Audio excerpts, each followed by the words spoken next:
Hello, it's Nicko with Food Cravings, and today we're making Italian sausage ribs. The word sausage was first used in English in the mid-15th century. It came from the Old North French saucisse. The French word saucisse came from Vulgar Latin salsiccia, sausage, from salsicus, seasoned with salt, from Latin salsus, meaning salted. Sausage making originally developed as a means to preserve and transport meat. Cured sausages may be either cooked or dried. Most cured sausages are smoked, but this is not mandatory. The origins of meat preservation are lost to the ages, but probably began when humans first realized the preservative value of salt. And finally, let's talk ribs. Although no one really knows who invented baby back ribs, ribs originated in the US during the 1800s. They were a meat called brisket. Baby back ribs are cut from where the rib meets the spine. After the loin is removed, the upper ribs are called baby back ribs, not because they came from a baby pig, but because they're shorter in relation to spare ribs, which are bigger. And since we have a rough idea of where the two worlds of sausage and ribs meet, get it? Another meat joke. Let's put them together to create what I call Italian sausage ribs. This recipe is great for those of you who don't necessarily own a meat grinder or sausage maker. I call this DIY recipe one of my favorite dry rib recipes of all time. So we'll get started by first peeling off the membrane from the back of the rib slab. Here you can get an idea of what I've been working with already. The first thing we did was remove this membrane attached to the back of the ribs. This will help the dry rub permeate the meat, resulting in a more flavorful slab of ribs. Once this is done, we'll add our aromatics such as rosemary, thyme, minced garlic, and the star of our show, none other than the Italian sausage seasoning. Next, I already added some Worcestershire sauce. After all, we're building flavor bombs. And this will give everyone a chance to quickly smash that like button and subscribe to my channel. And now back to our ribs. Right about now we'll start oiling it up a little bit. And here I used an oil with a higher smoking point, none other than peanut oil, as I gently rub evenly both sides of the rib slab, turning it over here. And here's a pro tip. What the peanut oil does is help the meat brown faster. And here it's important to make sure that you rub the oil in, incorporating it evenly. And I tapped my fingers there. What we'll do next is, you guessed it, add the Italian sausage seasoning, which I'm generously drizzling all over the back of the slab here. And then I'm gonna go over with my fingers horizontally then vertically, making sure it's all incorporated until nice and even. Next, we'll turn it around by picking up the slab itself single-handedly and doing the same thing on the other side. Speaking of which, here comes the dry rub. Again, you'll want to incorporate both sides evenly. This ensures the ribs will come out more flavorful after they're being cooked. And at this time, I noticed, as I sat back and admired the slab, that everything came out nicely.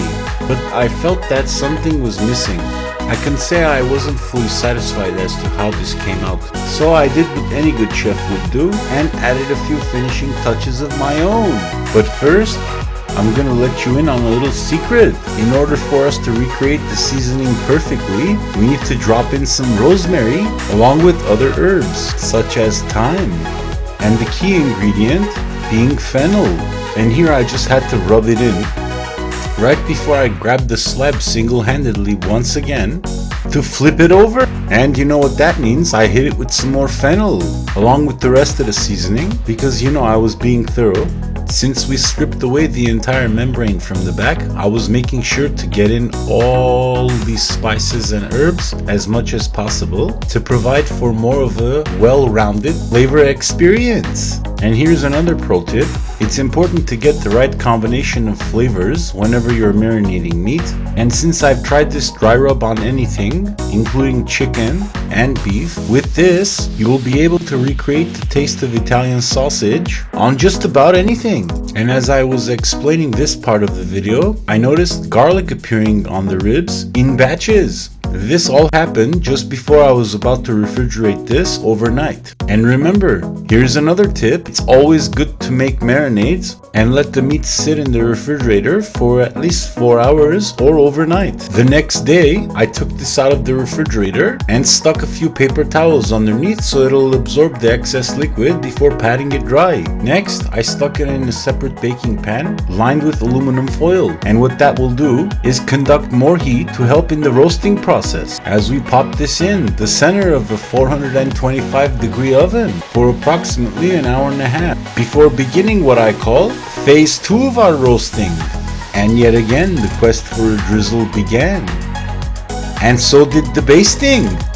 Shortly thereafter, I flipped this over single-handedly while filming, and what you'll notice here is that the meat started contracting and pulling away from the bone, which means it's ready to fall off. So I continued basting it, this time with a little bit more peanut oil. And as I said, this will further aid in browning so that we get an even golden crust on both sides.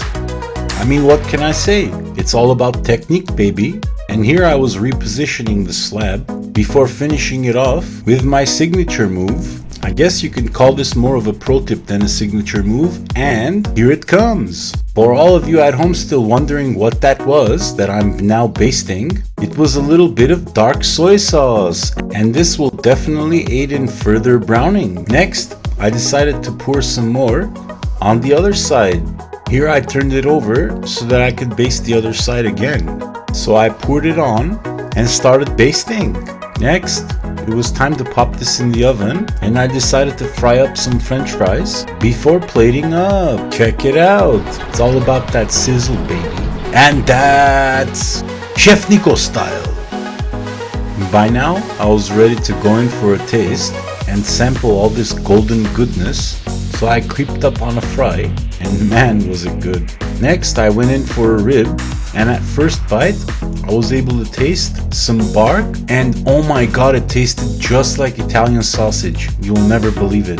And I'm sure you'll want to give these a try. At least that way, you'll amaze your family and friends. I mean, look, the meat came clean off the bone. I hope you've enjoyed this DIY recipe of turning any meat into sausage, specifically baby back ribs. And by this I mean actually getting the ribs to impart that real sausage flavor of the Italian kind. And who knows, maybe you'll add this to the recipe arsenal of your weeknight meals. For ingredient amounts and more info, please visit www.chefnicko.blogspot.com. Bon appetit, enjoy, and I'll look forward to seeing you in the next video recipe.